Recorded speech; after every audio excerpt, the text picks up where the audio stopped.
Hermetica, The Lost Wisdom of the Pharaohs, by Timothy Freke and Peter Gandy, read by me. Chapter 15, Death and Immortality.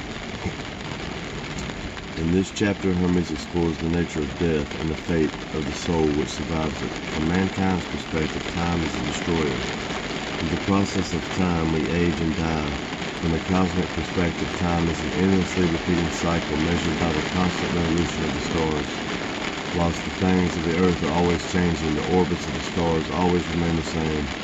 Hermes asks, could something as impermanent and transitory as our earthly existence be regarded as anything other than an illusion? Yet this illusion arises from an underlying permanent reality. The discovery of the permanent within the impermanent is the reward of the spiritual quest. Hermes teaches that we must accept the inevitable transitionary nature of all physical things. Everything is in a process of being born and then dying. The old must pass away so that the new can come into existence.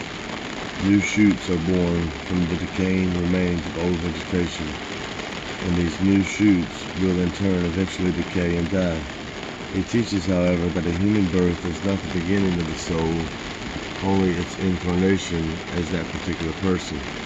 Death is simply the end of this particular person and the soul's transformation into another state. Death is just the discarding of a worn-out body. Most people are ignorant of this fact and therefore needlessly fear death.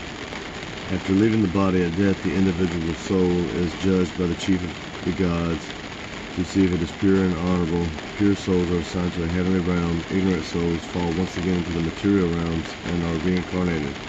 The soul which, during its earthly life, has come to know God will have become all mind.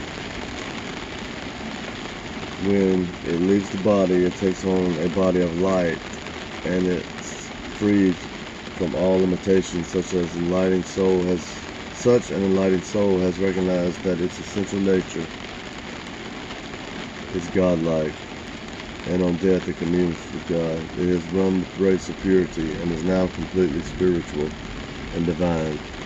Such a soul has become a god. Death and immortality. The end of becoming is the beginning of destruction. The end of destruction is the beginning of becoming. Everything on earth must be destroyed, for without destruction nothing can be created.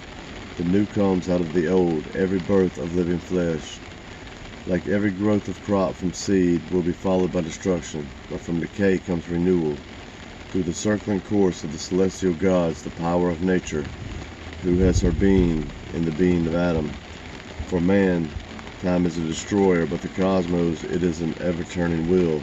These earthly forms that come and go are illusions.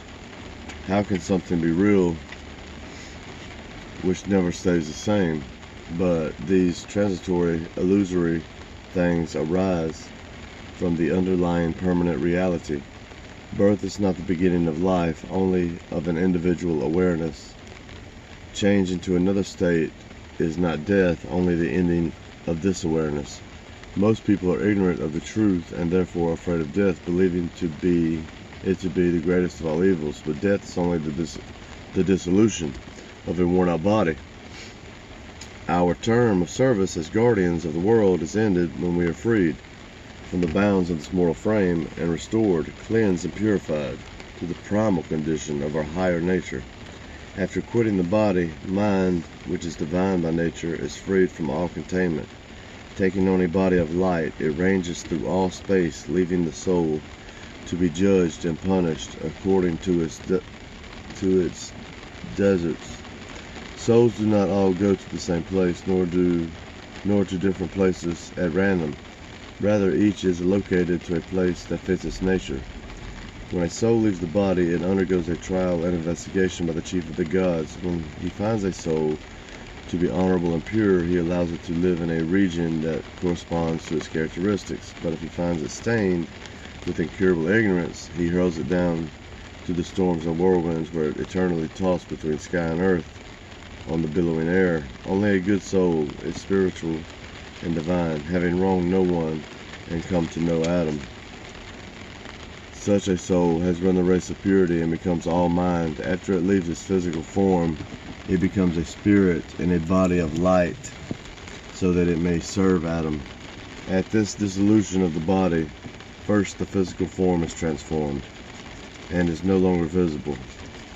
The vital spirit returns to the atmosphere, bodily senses go back to the universe, and recombine in new ways to do other work. Then the soul mounts upwards through the structures of the heavens in the first zone. It is relieved of growth and decay, in the second evil and cunning, in the third lust and deceiving desire, in the fourth domineering arrogance, in the fifth unbalanced audacity and rashness, in the sixth greed and wealth, in the seventh deceit and falsehood. Having been stripped of all that was put upon it by the structures of the heavens, the soul now possesses its own proper power and may ascend to the eighth sphere, rejoicing with all those that welcome it, and singing psalms to the Father. The gods that dwell above the eighth sphere sing praises with a voice that is theirs alone. Call each soul to surrender to the gods, and so each one becomes itself a god by entering communion with Adam. This is primal goodness. This is the consummation of true knowledge.